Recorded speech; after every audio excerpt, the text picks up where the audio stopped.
Kunja Bihari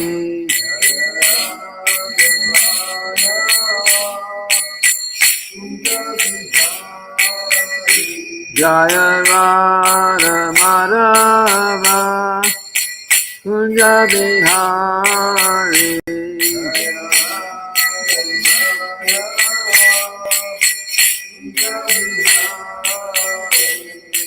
Gopi Chanda Ballabha Girivardhari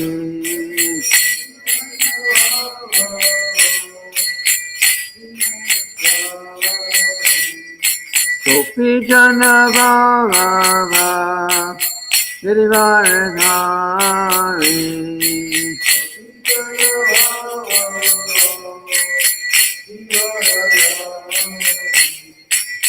Yashoda Nandana Braja Jana Randana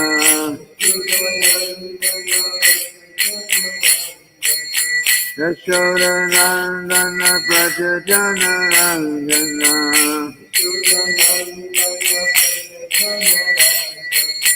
Yamuna Tira Vanachari Yamuna Tira Vanachari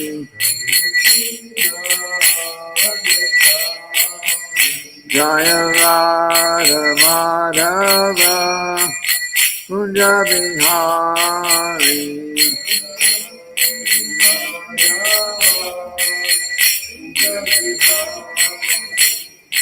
Gopi Jana Ballabha Girivardhari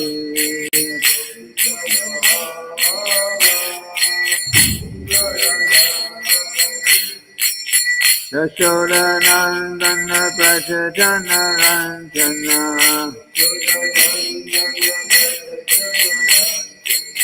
Yamuna Tira Vanachari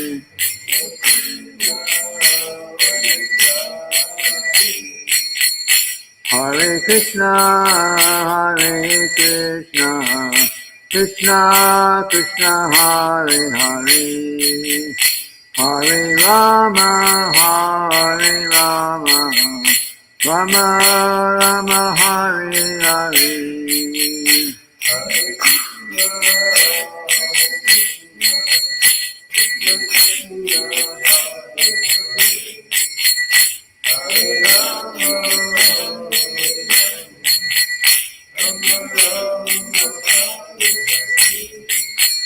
Hare Krishna, Hare Krishna, Krishna Krishna, Hare Hare, Hare Rama, Hare Rama, Rama Rama, Hare Hare.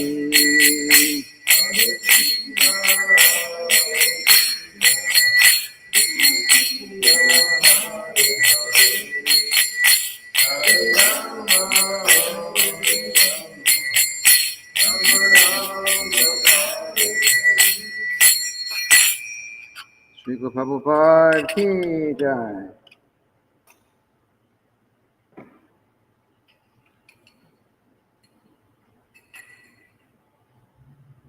So, as I promised, before we go into the Srimad-bhagavatam, we're going to take a few minutes each day and start memorizing some verses. So we're going to start with the first verse, the invocation verse of the Sri Isha Upanishad.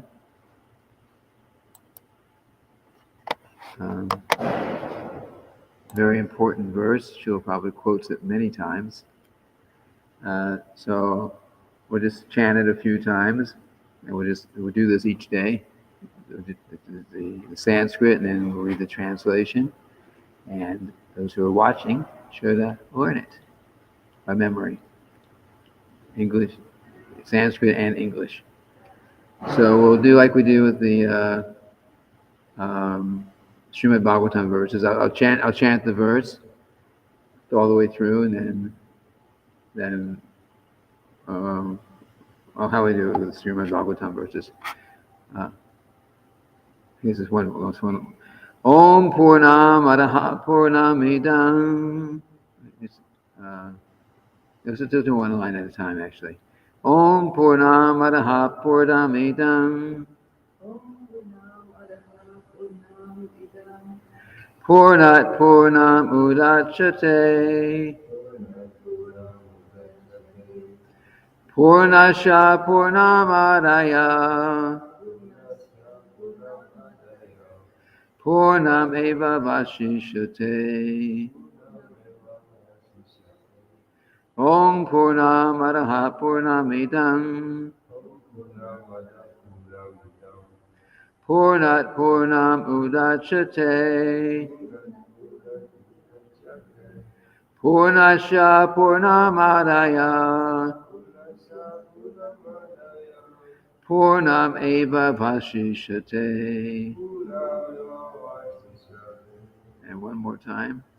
Om Purnamadaha Purnamidam. Purnat Purnam Udachate. Purnasya Purnamadaya. Purnam eva vashishyate.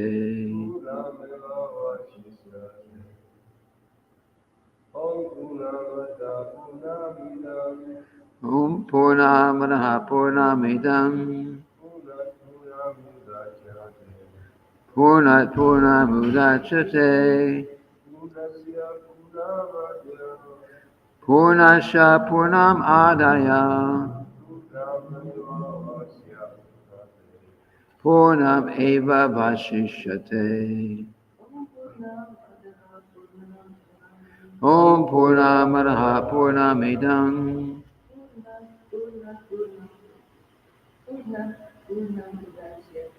Purnat Purnam Udachate. Purnasya Purnam Adaya. Purnam eva vashishyate. And translation, which is also very important. You see that Purnam, so you see what that means. The personality of Godhead is perfect and complete, and because he is completely perfect, all emanations from him, such as this phenomenal world, are perfectly equipped as complete wholes. Whatever is produced of the complete whole is also complete in itself, because he is the complete whole. Even though so many complete units emanate from him, he remains the complete balance. So, but I'm not going to go into explaining the verse right now, because it's time for Srimad-bhagavatam class. But we'll chant this every day until everyone memorizes it. Okay? So, how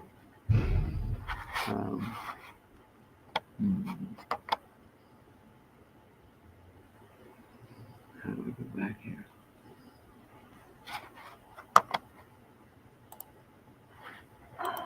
So let's do today's verse.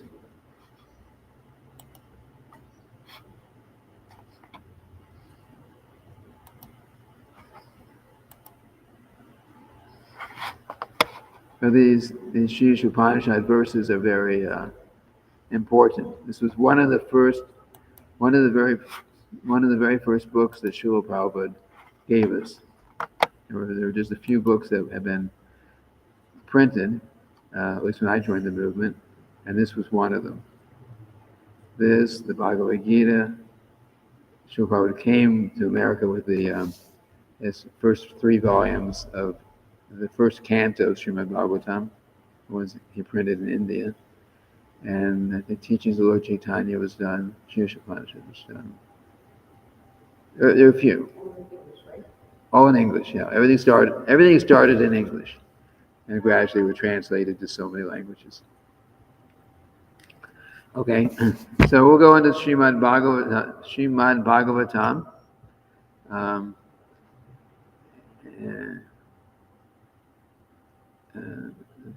Srimad-bhagavatam, 8th Canto, 5th chapter, 26th verse. Om Namo Bhagavate Vasudevaya. Om Namo Bhagavate Vasudevaya. Om Namo Bhagavate Vasudevaya.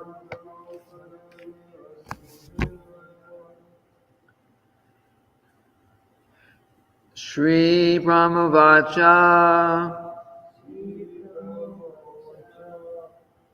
Avikriyang Satyang Anantam Adyang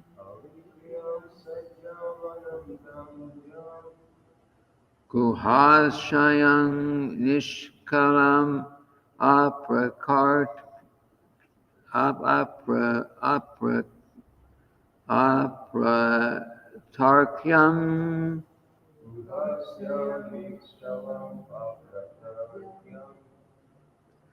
Mano Grahyanang Vachasan Niruktam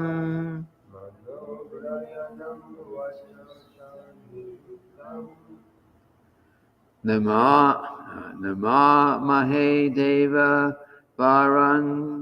Varenyam Shri Brahmavacha Avikriyang Satyam Anantam Adyang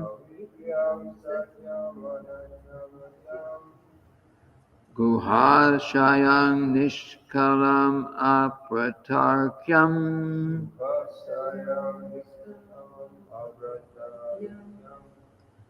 Manograyanang Vachasan Niruktam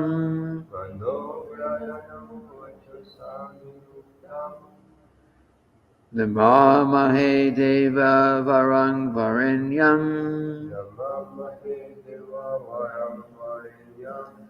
Shri Brahmavacha Avikriyang Satyam Ananta Adyang Guhashayang Nishkalam Apratarkyam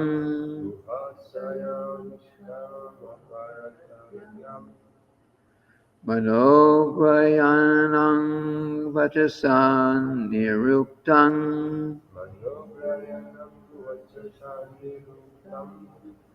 Namamahe Deva Varang Varenyam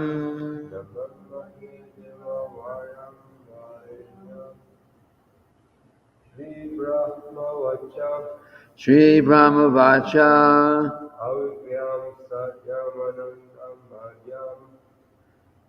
Avikriyam Satyam Anantam Adyam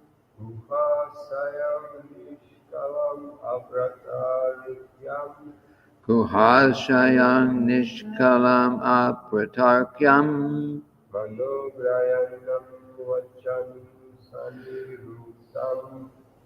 Manograyanang Vachasan Niruktam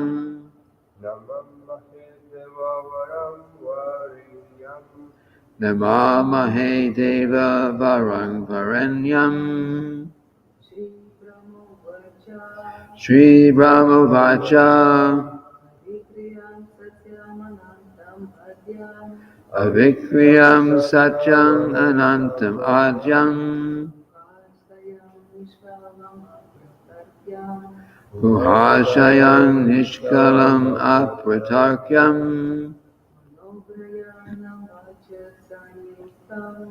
Manograyanang Vachasan Niruktam Namamahe Deva Varang Varenyam.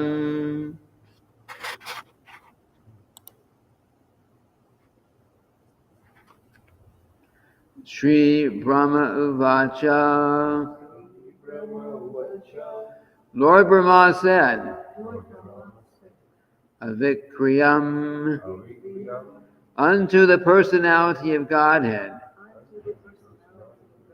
who never changes, as opposed to material existence.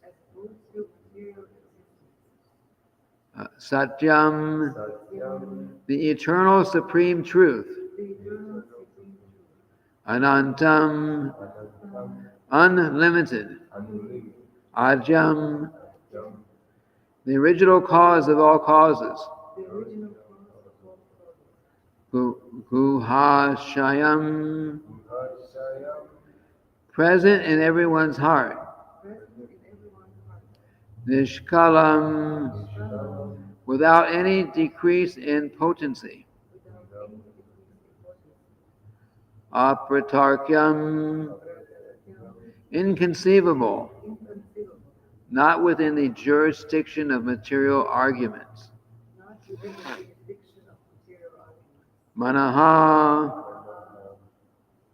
Manaha Agrayanam, more quick than the mind, inconceivable to mental speculation. Vachasaha,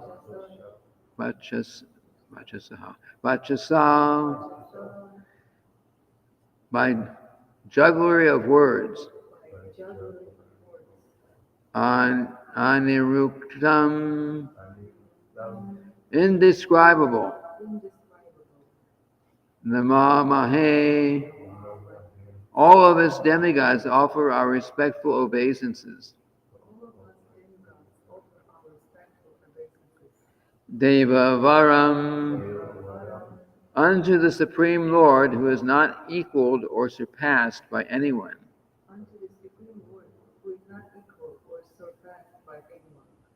Varanyam, the Supreme Worshipable, who is worshipped by the Gayatri Mantra.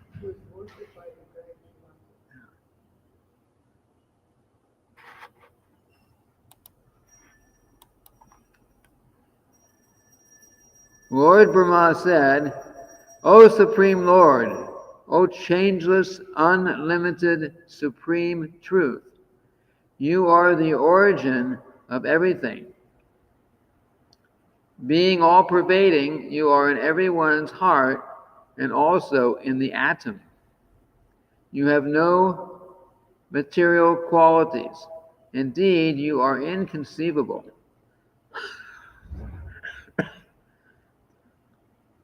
The mind cannot catch you by speculation, and words fail to describe you. You are the supreme master of everyone, and therefore you are worshipable for everyone. We offer our respectful obeisances unto you. Repeat after me. Lord Brahma said, O Supreme Lord, O changeless, unlimited supreme truth, you are the origin of everything. Being all-pervading, you are in everyone's heart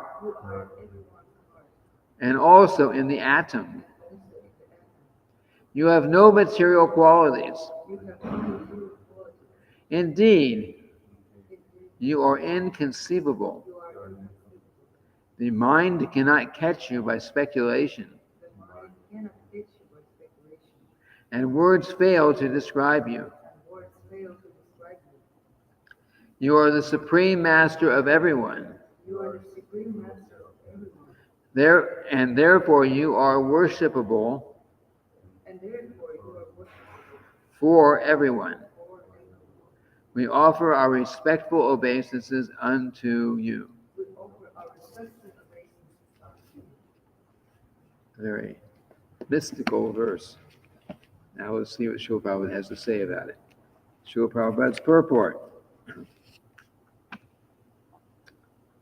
The Supreme Personality of Godhead is not anything of material creation. Everything material must change from one form to another. For example, from earth to earthen pot, and from earthen pot to earth again. All our creations are temporary, impermanent. The Supreme Personality of Godhead, however, is eternal. And similarly, the living entities who are parts of him are also eternal. Mamai vangsho jiva loke jiva bhuta sanatana. The Supreme Personality of Godhead is sanatana, eternal, and the living entities, individual living entities, are also eternal. That means we are eternal. The difference is that Krishna, or God, is the supreme eternal, whereas the individual souls are minute, fragmental eternals. As stated in the Bhagavad Gita, chapter 13, verse 3, Kshetragyang chapimang vili sarva kshetreshu bharata. Although the Lord is a living being, and the individual souls are living beings, the Supreme Lord, unlike the individual souls, is Vibhu, all-pervading, and Ananta, unlimited. The Lord is the cause of everything. The living entities are innumerable, but the Lord is one. No one is greater than him, and no one is equal to him. Thus the Lord is the supreme worshipable object as understood from the Vedic mantras. Tat samash chapyadikash trishyate. The Lord is supreme because no one can evaluate him by mental speculation or jugglery of words. The Lord can travel more quickly than the mind. In the Shruti mantras of each Upanishad, it is said, see, Shruti Upanishad's coming again. Anejade kang manaso javiyo, naina deva apnivam purvam arshat, tadavato yan achetishtat, tasminapo matarishva dadati. We'll get to this verse in memorization. Although fixed in his abode, the Supreme Personality of Godhead is swifter than the mind and can overcome all others running. The powerful demigods cannot approach him, although in one place he controls those who supply the air and the rain. He surpasses all in excellence. That's the fourth verse of Sri Ishopanishad. Thus, the Supreme is never to be equaled by subordinate living entities, because the Lord is situated in everyone's heart, and the individual living entity is not. Because the Lord is situated in everyone's heart, and the individual living entity is not. Never should the individual living entity be equated with the Supreme Lord. In the Bhagavad Gita, chapter 15, verse 15, the Lord says, Sarvasya chahang hridi sangnivishto. I am situated in everyone's heart. That's Krishna. This does not mean, however, that everyone is equal to the Lord in the Shruti mantras. It is also said, Hridi hyayam atma pratishtita. In the beginning of the Srimad-bhagavatam, it is said, Satchang parang dhimahi. That's the first verse, in the first verse. The Vedic mantra says, Satcham jnanam anantam nishkalam nishkriyam shantam niravadyam. God is supreme, although naturally he does not do anything. He is doing everything. As the Lord says in the Bhagavad Gita, Maya tatam idang sarvam jagat avyakta murtina vastani sarvabhutani Natchaham Twish Avashtitaha, which means, by me in my unmanifested form, this entire universe is pervaded. All beings are in me, but I am not in them. And another verse, Mayad Jakshena Prakriti Suryate Satcharacharam Hetu Nanena Kontiya Jagat Viparivartate. This material nature, working under my direction, O son of Kunti, is producing all moving and unmoving beings. By its rule, this manifestation is created and annihilated again and again. That's Bhagavad Gita chapter 9, verse 10. As although the Lord is silent in his abode, he is doing everything through his different energies. Parasha Shaktir Vibhudaya Vishruyate, which is working through his energies. All the Vedic mantras or Shruti mantras are included in this verse, spoken by Lord Brahma or Brahma and his followers. The Brahma Sampradaya, all the Vedic mantras or Shruti mantras are included in this verse, spoken by Lord Brahma. For Brahma and his followers, the Brahma Sampradaya understand the Supreme Personality of Godhead through the Parampara system. Parampara means the disciplic succession. We have to gain understanding through the words of our predecessors.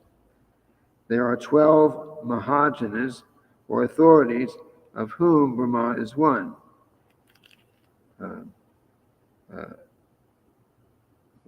Swayambhur Narada Shambhu, Kumara Kapila Manu, Prahlado Janako Bhishmo, Balir Vaya Shaktir Vayam. It's a Srimad-bhagavatam verse. And we belong, purport ends, we belong to this disciplic succession of Brahma, and therefore we are known as the Brahma Sampradaya. As the demigods follow Lord Brahma to understand the Supreme Personality of Godhead, we also have to follow the authorities of the Parampara to understand the Lord. So the Omagyana Timaranda Shagana Jana Shalakaya Chakshurun Militam Yena Tasmai Shri Gurave Namaha. So the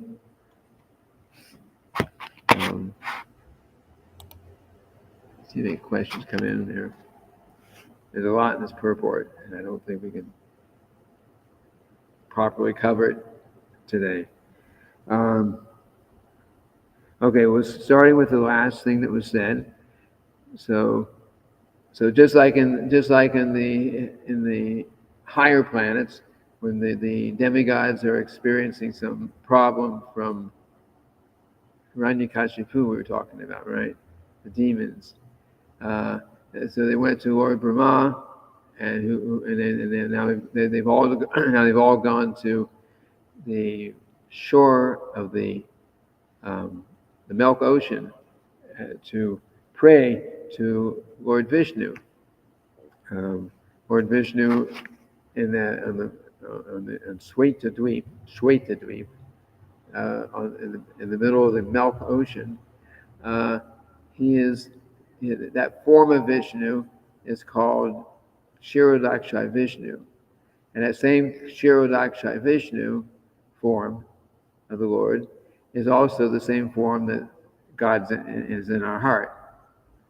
And he's not only in our heart, the heart of every living being. That means even not just people, not just the animals, but the plants, the insects, the microbial plant and animal type lives. He's everywhere. He's in the heart of every living entity, and not only in the parts of every living entity, He's in the heart. He's actually in the atom. The translations mention that, didn't it? Yes.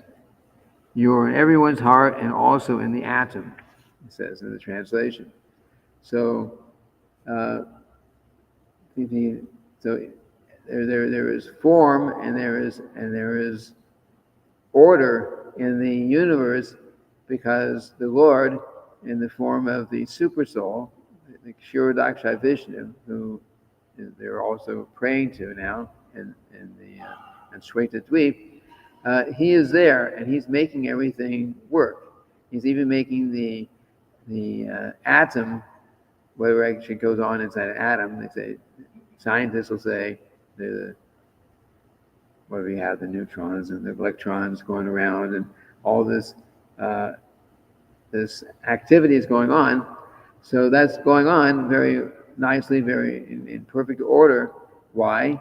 The real reason, unlike whatever ideas that material science will say, the real reason is because Krishna or Vishnu, Kshirodakshai Vishnu specifically, is there in the atom and he's making things run. The same God that is making the planets go around and the sun move in a certain way and the moon go in a certain way, and there's so much order that you can set time on by it to down to the minutes, to the split seconds actually. It's so accurate.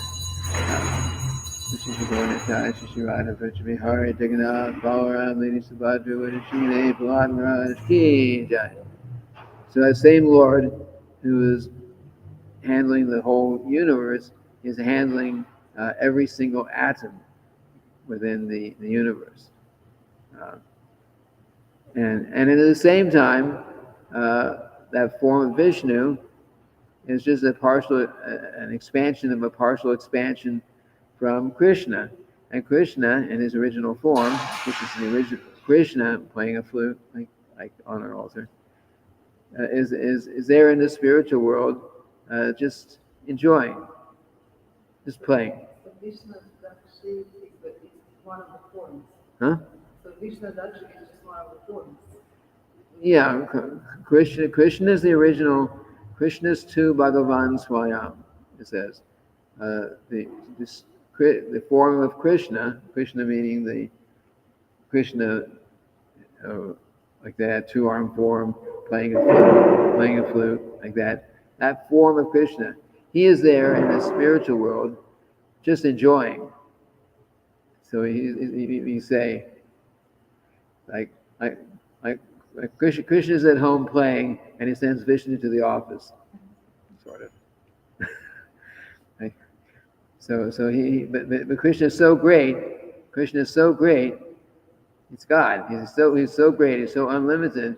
So in his original form, he's just playing, and to maintain everything in the material universe, material universes, which are unlimited number of universes, he expands himself and he's there with every living entity.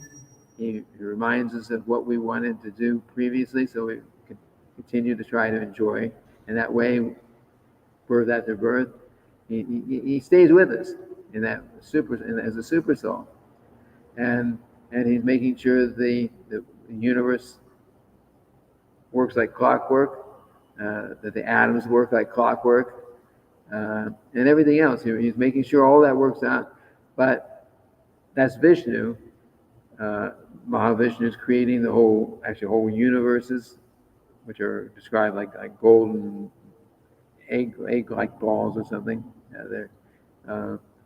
He's creating all these things, but Krishna in his original form, he's not directly dealing with all this. Even though Vishnu is in one sense not different from Krishna, but Krishna's mood is just to enjoy. So it's like the big owner of a big successful company.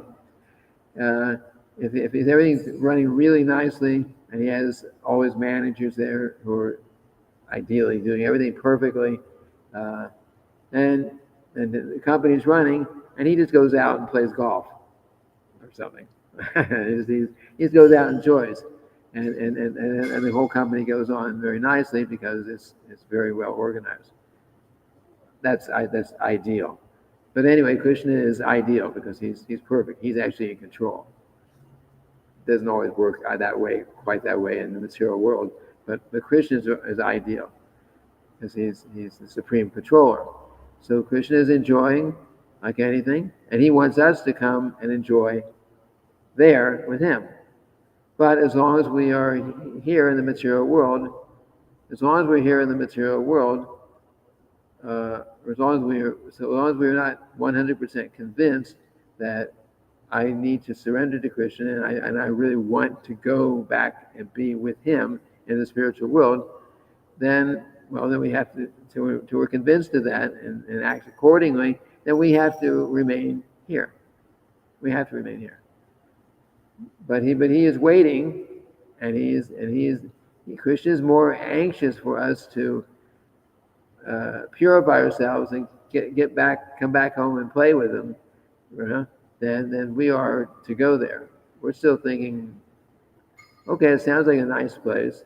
Like someone saying, "Oh, I'd like to go see. I'd like to go to see God. Can I come back?" So can I come back and tell my friends that I went there? No, you have to want to go there, and you have to understand that is the best place for you to go back to the spiritual world. So that's so Krishna is just waiting, and the material universe. Do that verse, the Sri Upanishad verse that we read or memorizing. The meaning of that is Krishna is perfect and he's complete himself. So everything he creates is also perfect and complete. So that means the material world is also perfect and complete. We think, wow, there's a lot of problems in the material world. How could it be perfect? It seems like we got a lot. We're lacking a lot here. But actually, it's complete because the material world has a purpose. First of all, the material world is not meant to be a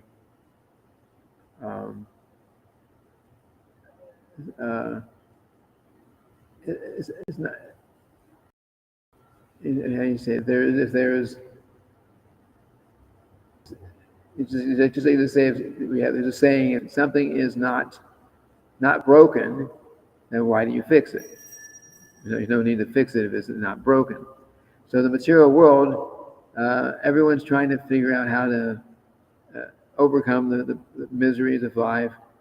The scientists are talking about the future will make it so no one will die. That will never happen. But the idea is out there. We'll cure all the diseases and maybe people will live forever. But it's not going to happen. Everyone's trying to solve the problems of life, make life comfortable, make things just very nice. But it'll never happen because the material world, the purpose of the material world is to cause us problem. It's supposed to cause us trouble, and that's why we're here.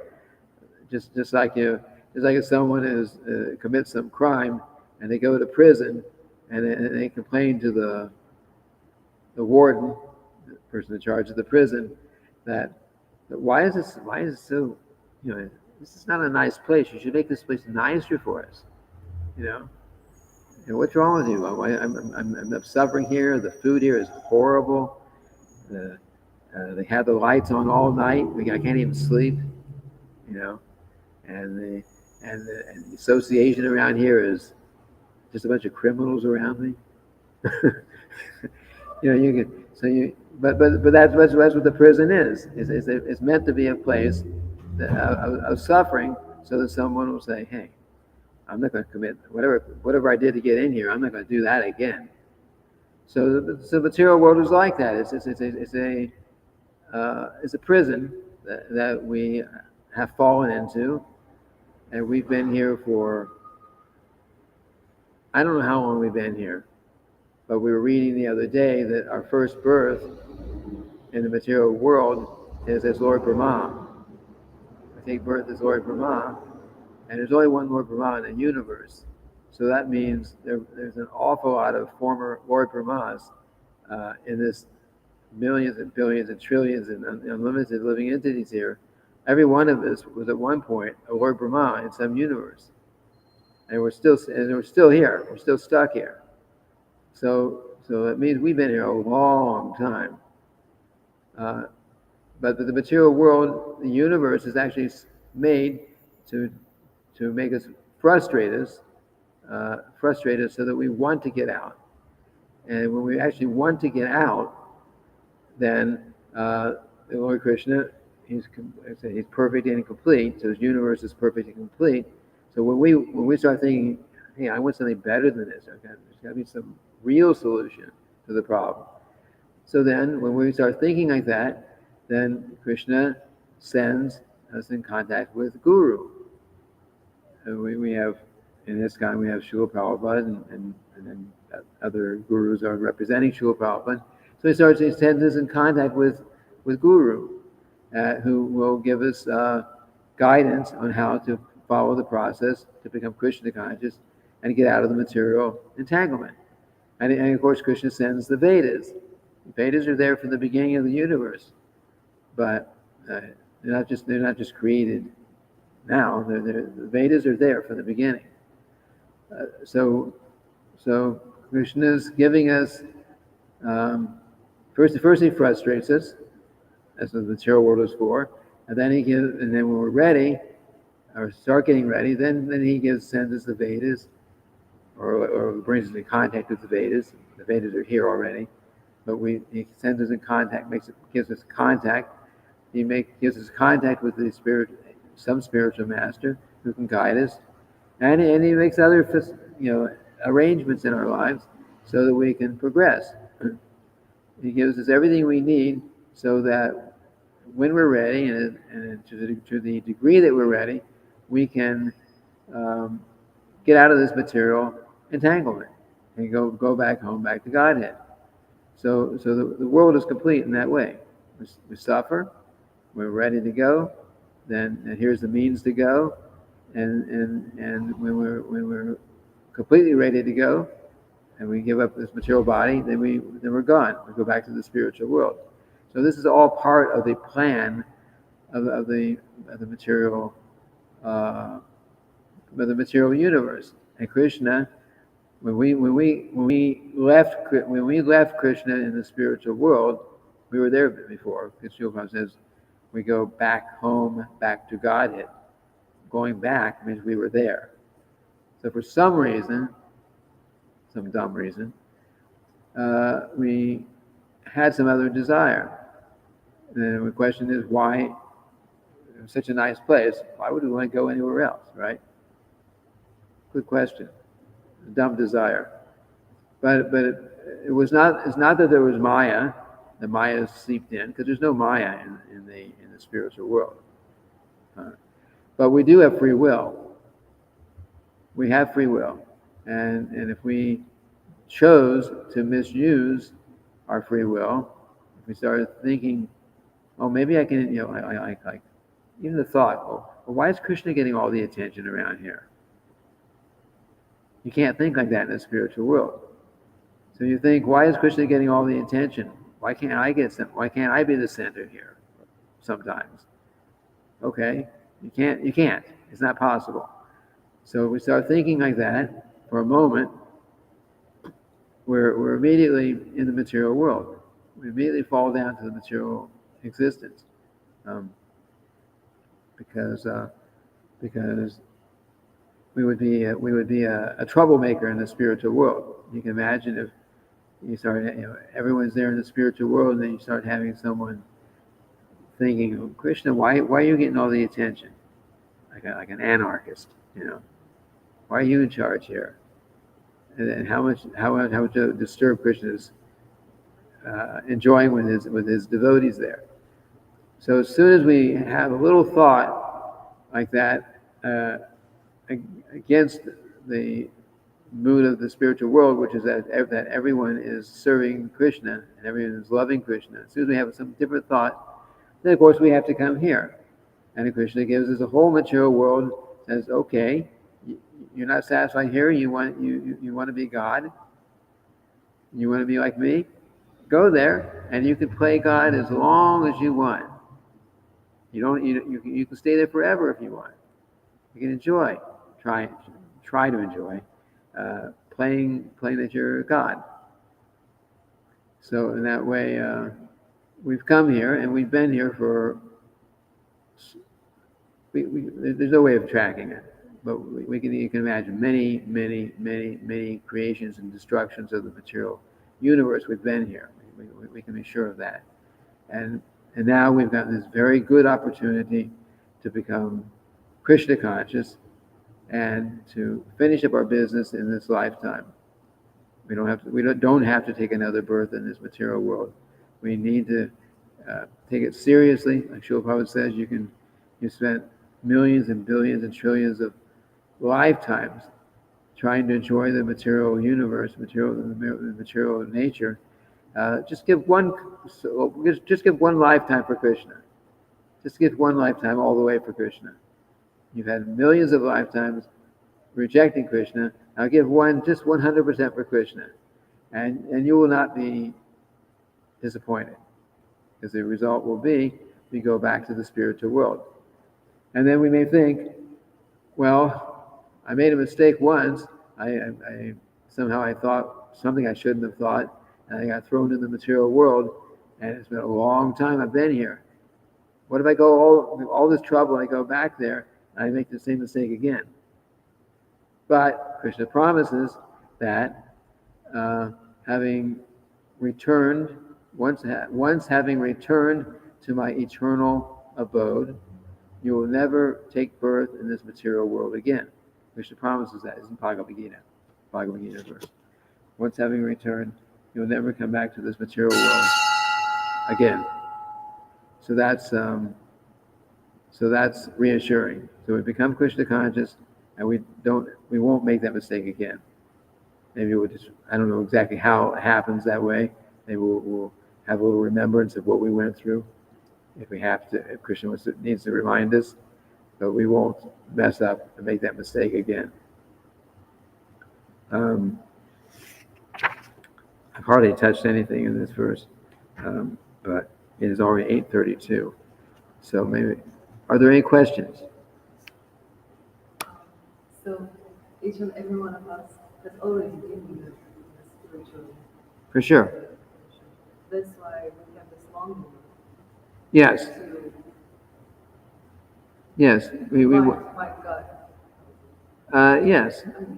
We have that desire because we were there. We have a relationship with Krishna. We've rejected him, and now we're learning about him again, and we will gradually.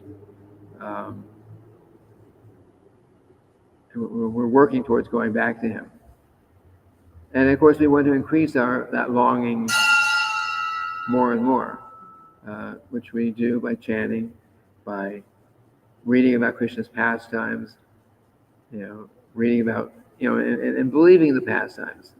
Sometimes somebody might say, I read Krishna book. Krishna book is, I think, nice stories, but is this real? Yeah, but actually it's real, and we have to try to develop that faith that everything in Krishna book is exactly what it is, exactly as it's written. And these pastimes are eternal. And they're eternal. Krishna is actually performing these pastimes from, it's called Nitya Leela, which means eternal pastimes. As soon as Krishna finishes performing one particular pastime in one universe, then he's already in another universe. At the same time, he's manifest in different universes all at the same time. So he comes, he's just like after he finishes killing the Putana witch in this universe. Well, that's 5,000 years ago. But as soon as he finishes that pastime, He's in some other universe. He's starting that pastime. There may be a little variation on how it's done. Krishna's not controlled in that way. But basically, he finishes one pastime and he goes and he continues one universe after another. And this goes on constantly. So there's always in the material world, but to speak of in the spiritual world, Krishna's pastimes are unlimited and eternal. And what we have to do is become attracted to those pastimes and want to join in on them. And we're supposed to be part of those pastimes. We're supposed to be going back to the spiritual world and being part of Krishna's pastimes.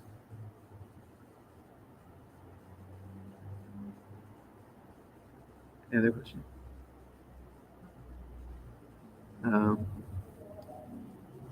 Have any questions?